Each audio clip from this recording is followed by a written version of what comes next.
Assalamualaikum warahmatullahi wabarakatuh. Perkenalkan saya Apoteker Dr. Andes Rahmat Santoso, MSc MAkes, selaku koordinator mata kuliah untuk farmasi industri dengan kode FF2501202. Ini ditujukan untuk program studi mahasiswa D3 Farmasi dengan KKI 2024, OBE masih versi lama, SKS-nya 2 semester 4, dan persyaratannya adalah harus telah mengikuti mata kuliah teknologi sediaan farmasi.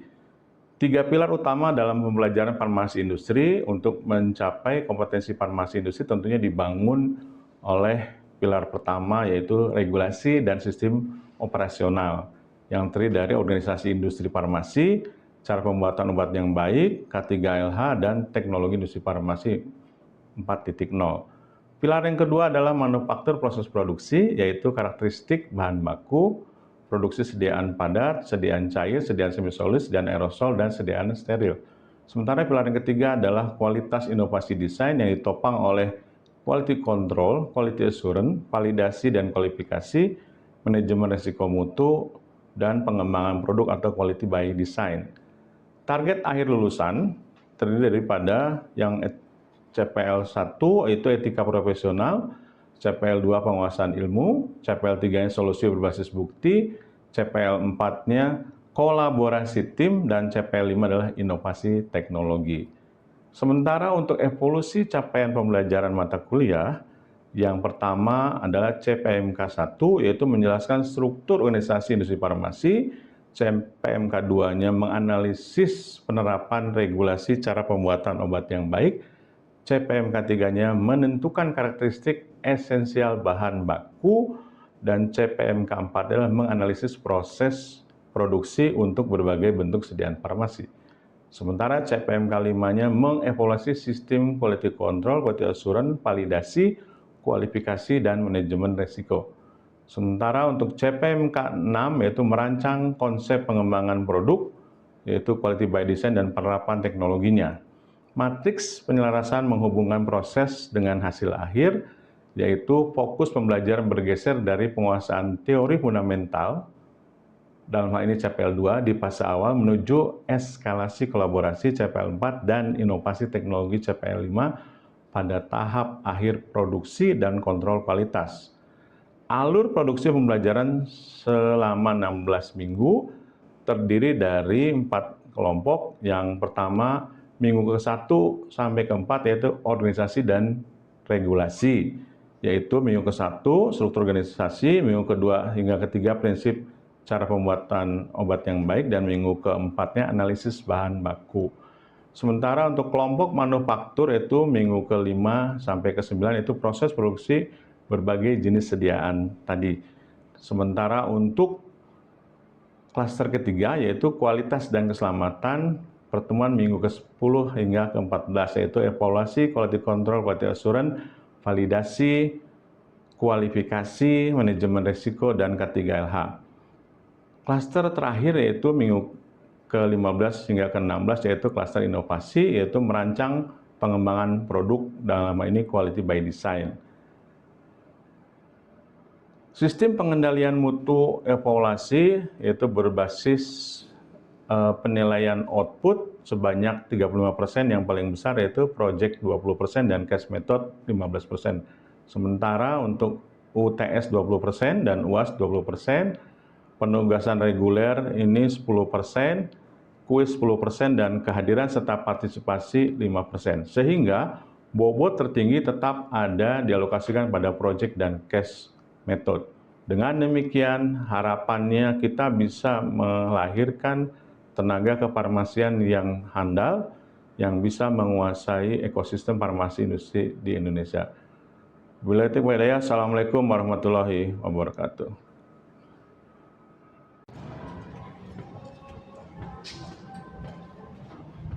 Assalamualaikum warahmatullahi wabarakatuh. Ya, apa kabar? Semangat pagi? Pagi. Baik, pada pertemuan kali ini kita akan masuk ke materi ke-14, yaitu penerapan teknologi di industri farmasi, bagian dari mata kuliah farmasi industri. Saya Rahmat Santoso, terkait dengan menuju Parma 4.0, yaitu transformasi digital, otomasi, dan data integrity. Namun sebelum masuk ke topik 14, alangkah lebih baiknya kita lakukan dulu berdoa ya sebelum kita memulai kegiatan perkuliahan ini. Berdoa dimulai sesuai dengan kepercayaan dan agama masing-masing.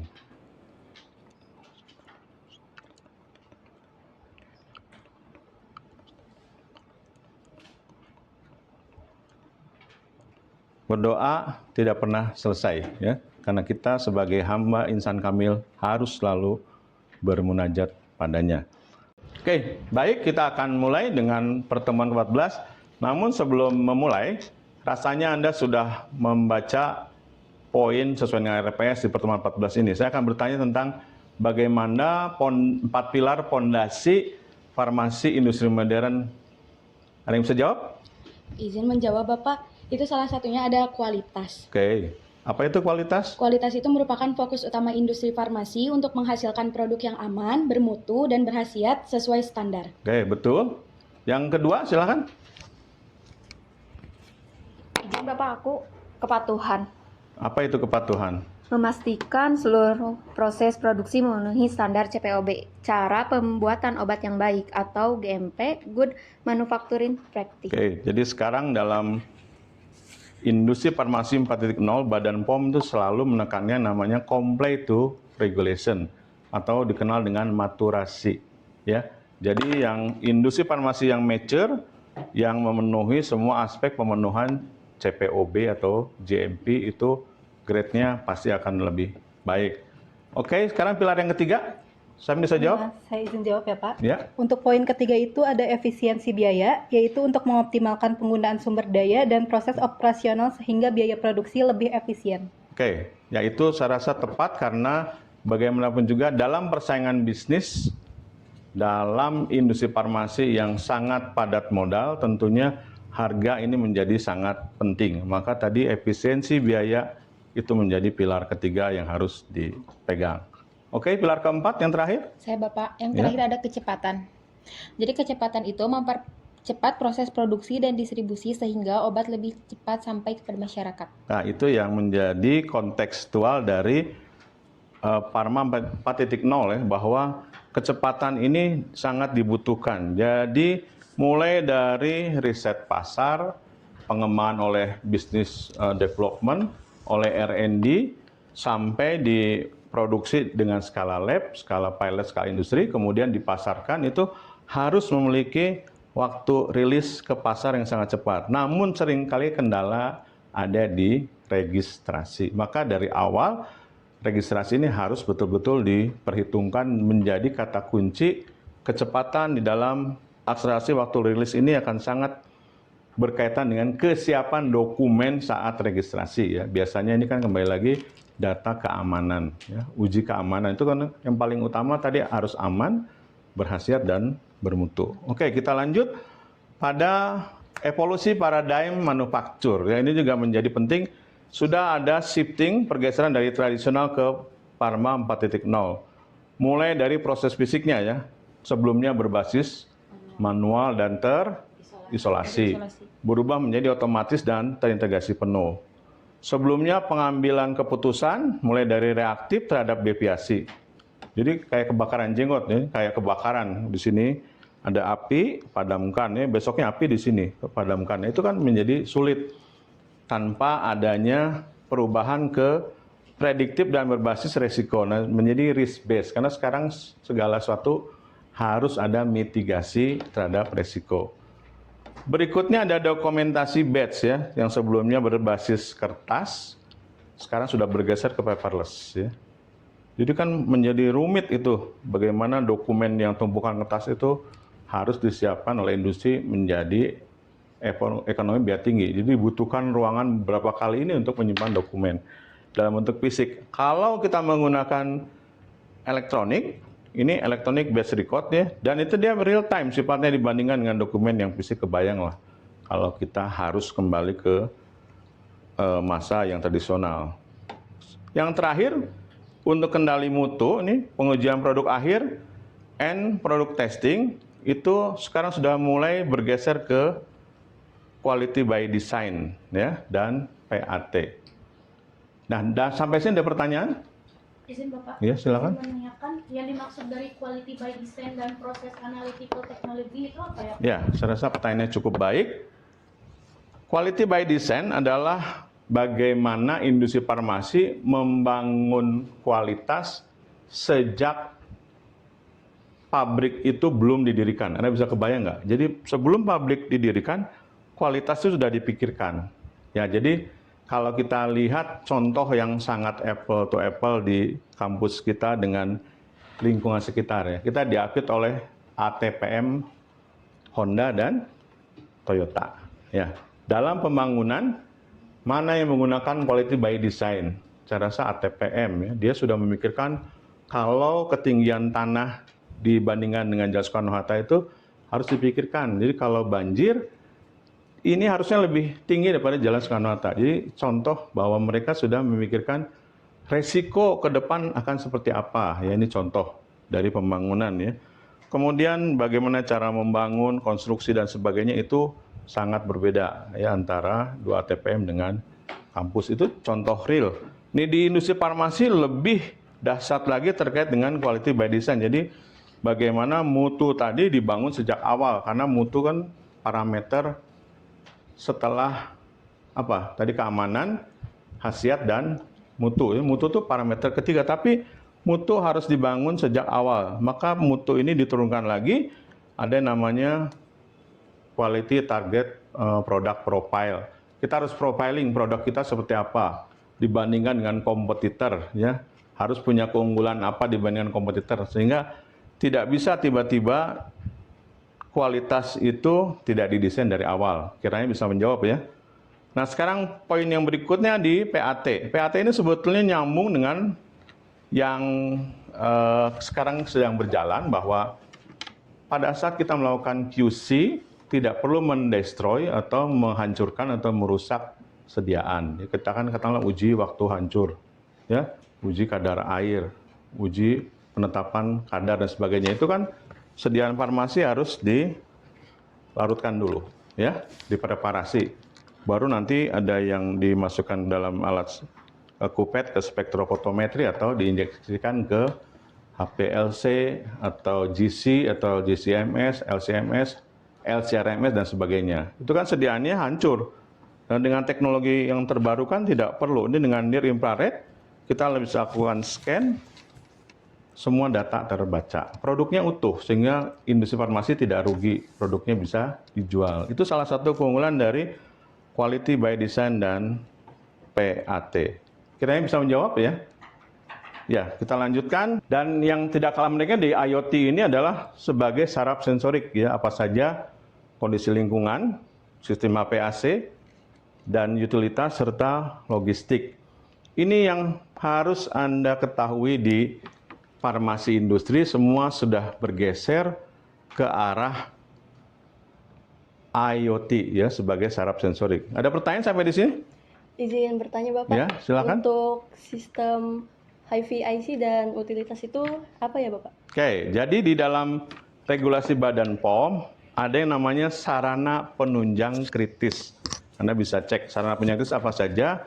Aspek pemenuhannya terkait dengan maturitas industri adalah industri farmasi harus bisa menerapkan sistem HPAC. Itu adalah heating, ventilasi, air conditioning. Atau nama lainnya adalah air handling unit atau air handling system. Di ruangan ini hanya sistem pendingin saja. Kalau industri tidak ya. Udara dari luar tuh masuk ke dalam menggunakan centrifugal fan, dihisap masuk ke dalam, kemudian melalui berbagai filter, ada pre-filter, medium filter, HEPA filter. Sebelum HEPA filter, udara yang disedot dari luar tadi atau dihisap itu melalui kontrol panas, ya, ada yang disebut dengan heating coil, habis itu melalui cooling coil, pendinginan. Jadi udara itu dipanaskan supaya biobadan mikroba mati. Baru didinginkan, habis itu melalui berbagai filter. Tadi ada pre-filter, medium, dan HEPA. Jadi melalui HEPA filter nanti baru diturunkan ke ruang-ruangan mulai dari penimbangan, pencampuran, pencetakan atau penyalutan dan sebagainya baru dikemas. Ya kalau kita lihat itu sistem HPAC. Jadi classroom-nya, kebersihan ruangannya juga itu dijaga. Beda dengan di sini. Ya kalau di industri sangat ketat. Di dalam ruang produksi harus lebih tekanannya lebih positif dibandingkan di luar. Jadi udara kotor di luar nggak bisa masuk ke dalam. Tapi sebaliknya, udara dari luar bisa keluar. Itu prinsip dari HPAC. Nah, utilitasnya adalah apa saja yang bisa menggerakkan sistem HPAC. Tadi tentunya ada penggunaan fan ya yang sangat besar. Kemudian untuk menghasilkan tekanan udara yang tinggi dibutuhkan kompresor yang sangat besar ya. Sehingga ini menjadi penting dan pendinginannya tidak pakai AC seperti begitu ya, karena sudah pakai sentralistik. Maka di antara industri farmasi itu biasanya sebelum orang masuk itu namanya ada RAO, ruang antara orang. Sebelum barang masuk ada ruang antara barang. Nah, di situ sistem itu dikendalikan supaya tekanan udara atau udara bersih itu bisa dihadirkan. Ya. Kemudian bagian dari utilitas yang tidak kalah menarik adalah genset atau generator set. Tidak ada istilah mati lampu saat proses produksi yang sering kita alami di kampus ya. Tiba-tiba mati lampu nggak ada catu daya listrik. Kalau di industri farmasi, genset harus tersedia dalam jumlah yang memadai. Di setiap site itu harus ada beberapa. Dan satuannya juga sangat besar ya, kilowatt. Ada yang 20.000 kilowatt dan sebagainya. Dan tidak satu jumlahnya banyak. Sehingga kalau ada pemadaman aliran listrik dari PLN, satu daya putus langsung genset hidup. Nah itu bedanya industri farmasi dengan di luar industri. Karena tidak boleh 1 detik pun alat itu mati. Ya, sama halnya dengan saat dilakukan uji stabilitas dengan climatic chamber kan alatnya nggak boleh mati sedetik pun climatic chamber. Jadi kalau dia uji dipercepat 3 bulan dia harus nyala. Kalau yang long term, biar selama 3 tahun dia harus nyala, nggak boleh mati sedetik pun. Nah itu, ini bagian yang tidak terpisahkan dari HPAC. Kemudian apalagi sistem pengolahan air bersih. Bagaimana air baku tanah diolah menjadi raw water, potable water, kemudian mineral water, kemudian water for injection, dan sebagainya. Ya. Terakhir adalah sistem pengolahan air kotor. Jadi air limbah juga harus dikendalikan dengan baik. Itu yang terjadi di industri farmasi. Jadi sarana penunjang kritisnya ada water treatment, wastewater treatment, dan elektrifikasi atau generator set ya. Terjawab pertanyaannya? Oke. Kita lanjutkan. Ini bagian yang tidak kalahnya adalah logistik ya. Khusus untuk produk rantai dingin atau CCP, ini harus diperhatikan terkait dengan bagaimana produk tadi yang harus dijaga temperaturnya, katakanlah vaksin, dia mulai dari produksi sampai distribusi dan pelayanan itu sampai dilayangkan harus terjaga. Maka tidak hanya dibutuhkan peralatan truk seperti begini, dari truk yang besar kemudian ke yang kecil, dari kecil pakai ice box ya, kemudian pakai cooling box dan sebagainya, dilengkapi dengan ice gel, ice pack dan sebagainya. Itu harus dipikirkan. Ini bukan sederhana seperti gini ya, sehingga saat vaksinasi itu berhasil ya, karena stabilitas suhu vaksinnya bisa dijaga. Itu juga menjadi penting. Ini kan semua sudah pakai IoT ya. Jadi kalau temperaturnya naik misalkan di cooling box, saat distribusi dari Dinas Kesehatan ke puskesmas ke posyandu, dia akan bunyi itu di dalam cooling box-nya itu. Karena temperaturnya naik di atas temperatur standar. Paham ya? Kita lanjut. Berikutnya ini ada computerized sistem validasi, mulai dari desain kebutuhan, kualifikasi, dan pemeliharaan status validasi. Maka sekarang sering kita dengar auditor Badan POM sering bertanya tuh, change control-nya bagaimana? Pengendalian perubahan dan tinjauan berkala. Ya, maka ini seringkali kan ada yang namanya corrective action, preventive action. Bahasa Indonesianya TKTP, tindakan koreksi dan tindakan pencegahan. Bahasa Inggrisnya CAPA, ya, itu ada di status validasi. Maka seringkali temuannya apa, bagaimana solusinya, akar masalahnya, dan penyelesaiannya sampai closing seperti apa. Nah, di tengah-tengah ada kualifikasi ya, mulai dari kualifikasi desain, kualifikasi instalasi, kualifikasi operasional, dan kualifikasi kinerja. Jadi ada yang namanya KD, kualifikasi desain, KI, kualifikasi instalasi, kemudian KO, kualifikasi operasional, dan yang terakhir KP, kualifikasi kinerja atau KK ya bahasa Indonesianya. Sehingga ini lengkaplah sudah sebagai sebuah yang disebut dengan apa ini? Continuous improvement ya. Dan ini saya rasa dari analisis ke prediksi AI dan Big Data ini menjadi sangat penting. Mulai dari sini ya, evaluasi historis ini. Tadi ada penggunaan CAPA, kemudian ada integrasi OOS atau out of specifikasi, analisis yield, dan trend stabilitas ini menjadi penting. Termasuk di sini ya, Big Data Analytics. Jadi sifatnya eksponensial ke sana, dan ujungnya adalah di Artificial Intelligence. Ya, apa maknanya? Di sumbu Y-nya adalah nilai bisnis, di sumbu X adalah waktu dan kematangan ekosistem atau kematangan ekosistem. Jadi kalau industri farmasi ingin leading, ya dia harus menggunakan kurva seperti begini supaya prediktif dan preskriptif itu bisa dilakukan dengan cepat. Contohnya di mana? Di optimasi formula secara komputasional. Jadi nggak lagi trial error di lab, di R&D kan prestasi mahal. Jadi cukup pakai komputer saja, kita sudah bisa melakukan optimasi formula dengan analisa apa? Desain expert. Dengan statistiknya, kalau industri farmasi pakai Minitab dan sebagainya ya. Dan yang tidak kalah penting adalah rantai pasok digital, ini juga menjadi penting. Saya coba ngebut saja. Dan yang menjadi salah satu aspek penting juga adalah di sini, cyber security atau melindungi aset digital itu bagaimana? Kontrol aksesnya, keamanan sistemnya, dan disaster recovery. Jadi nggak bisa kita kebobolan oleh hacker gitu ya. Nah ini kan yang berbeda karena perlindungan aset ini harus dijaga di industri farmasi ya. Kemudian aset ini kan ada aset berwujud dan ada aset tak berwujud. Yang tak berwujud berarti kan banyak ya hasil inovasi temuan dari para formulator yang dari industri farmasi itu juga menjadi penting ya.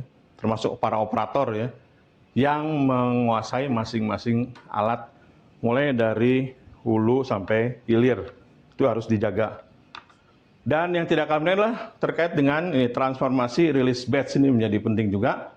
Ini di studi kasus, nanti kita bisa belajar bagaimana cara mereview dengan exception. Ya. Jadi penjaminan mutu itu hanya perlu melakukan investigasi pada deviasi sistem secara drastis meningkatkan efisiensi dan mempercepat rilis produk ke pasar. Jadi bolak-balik adalah kecepatan bagaimana pengembangan produk ini bisa sampai ke end user. Masyarakat bisa mendapatkan benefitnya dengan hasil karya anak bangsa di industri farmasi yang menerapkan sistem MES dan EBR tervalidasi dengan Alcoa Plus ya. Ini roadmap implementasinya mulai dari assessment sampai ke continuous improvement, di tengahnya ada pilot project, validasi, dan deployment ya. Dan akhirnya kita bisa menavigasi tantangan transformasi, bisa ke sini nih ya, biaya capek ini. Investasi awal yang tinggi untuk infrastruktur, perangkat keras, dan lunak. Itu resiko. Tapi ke depannya kita akan mudah ya. Jadi selalu berpikirnya investasi itu bukan sesuatu yang hilang ya, tetapi akan berdampak. Nah ini yang harus kita juga bangun di dalam kehidupan kita sehari-hari ya. Kita harus investasikan waktu, tenaga, energi seoptimal mungkin supaya nanti buahnya kita peroleh 10, 20, 30 tahun ke depan ya. Kemudian kesenjangan SDM di sini ya, kebutuhan tenaga kerja dengan literasi digital ganda. Nah ini juga menjadi penting ya. Hari ini saya membuka kotak Pandora Anda supaya ini kesenjangan ini mulai bisa kita kurangi disparitasnya ya, gap-nya. Kemudian kompleksitas validasi, integrasi sistem, dan budaya kerja ini saya rasa juga penting. Kenapa orang Cina lebih maju ya, lebih berbudaya dibandingkan dengan kita. Budaya kerjanya ya, maksudnya dia jam kerjanya sangat strict, jarang sekali pegang handphone kecuali waktu istirahatnya. Ini salah satu contoh budaya kerja ini yang harus kita rubah ya. Jadi 5 pilar ini yang menjadi tantangan challenging untuk kita bisa terapkan di bidang kita ya. Nah, sehingga kesimpulan dari pertemuan ke-14 ini adalah sini ya, keunggulan kompetitif yang harus kita bisa dorong. Siapa yang mau jawab 4 pilar ini? Izin menjawab Ya. Bapak. Baik, untuk yang pertama itu ada meningkatkan kualitas produk, yaitu dilakukan dengan memanfaatkan teknologi digital untuk mengontrol dan juga memantau proses produksi secara real time. Ya. Kemudian hasilnya itu lebih konsisten dan juga minim kesalahan dan terjamin keamanan serta efektivitasnya. Kemudian yang kedua itu ada memastikan kepatuhan absolut, yaitu memastikan kepatuhan agar seluruh prosesnya itu dan datanya produksi dapat mengikuti standar regulasi yang berlaku dengan pencatatan yang akurat dan juga transparan sehingga memudahkan audit serta meminimalisirkan risiko pelanggaran. Seperti itu, Bapak. Oke, makasih. Selanjutnya. Izin menambahkan Bapak. Jadi yang ketiga itu ada mengoptimalkan efisiensi operasional. Ya. Itu tuh untuk upaya meningkatkan kinerja seluruh proses produksi. Jadi agar berjalan lebih cepat, lebih hemat biaya, lebih akurat dan menghasilkan output yang maksimal dengan memanfaatkan teknologi digital dan otomatisasi. Dan yang terakhir itu ada mendorong daya saing global.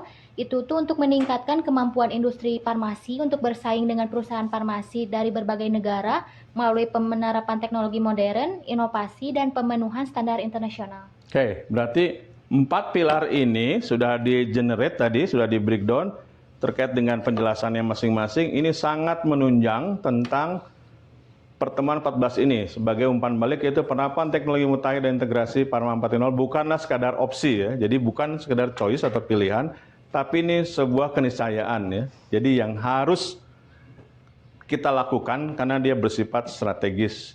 Bagaimana kita akan menjadi tuan di rumah sendiri. Jangan sampai Indonesia kebanjiran produk farmasi dari luar negeri ya. Negara kita dengan jumlah industri farmasi yang sudah cukup banyak harusnya tidak perlu lagi mengimpor produk jadi dari luar. Yang masih menjadi kendala adalah di raw material terkait dengan bahan baku dan bahan pembantu. Ya, ini juga menjadi big problem, tetapi sesuatu sedang berjalan sekarang di balik layar. Mudah-mudahan suatu saat nanti ketergantungan akan impor bahan baku minimal kita bisa penuhi dulu dengan swasembada bahan baku, bahan alam ya, baik dari lautan maupun daratan. Saya rasa itu menjadi penting karena sekarang kita mau harus suka atau tidak suka harus mulai memikirkan itu bagaimana devisa itu lari ke luar negeri karena apa? Karena kita selalu membutuhkan bahan baku dalam jumlah besar. Sehingga kita tidak bisa mengontrol harga karena balik lagi bahan aktifnya masih impor. Bahan tambahannya masih impor. Maka ini challenge bagi siapapun yang duduk di ruang ini, bagian dari cita-cita luhur, bagaimana kemandirian produk atau ketahanan farmasi ini bisa diwujudkan dengan mata kuliah farmasi industri, khususnya dari pertemuan 1 sampai nanti ke-15, kiranya bisa menjawab tantangan supaya kampus berdampak tidak sekedar jargon ya, tapi bisa diwujudkan. Nah, saya ingin bentuk perkuliahan tidak lagi hanya di kelas, tapi suatu saat kita akan bawa Anda ke industri farmasi nyata. Ya, bisa di industri bahan aktif, bahan pembantu, industri formulasi, industri distribusi, pengemasan, dan sebagainya. Ya, saya berjanji suatu saat nanti akan bawa Anda ke industri farmasi yang membuka wawasan kita bersama supaya mata kuliah ini lebih applicable. Ya. Sekian dari saya, UBK Jaya, jaya, jaya. Assalamualaikum warahmatullahi wabarakatuh. Waalaikumsalam Sampai bertemu pada pertemuan berikutnya. warahmatullahi wabarakatuh. Terima kasih Bapak.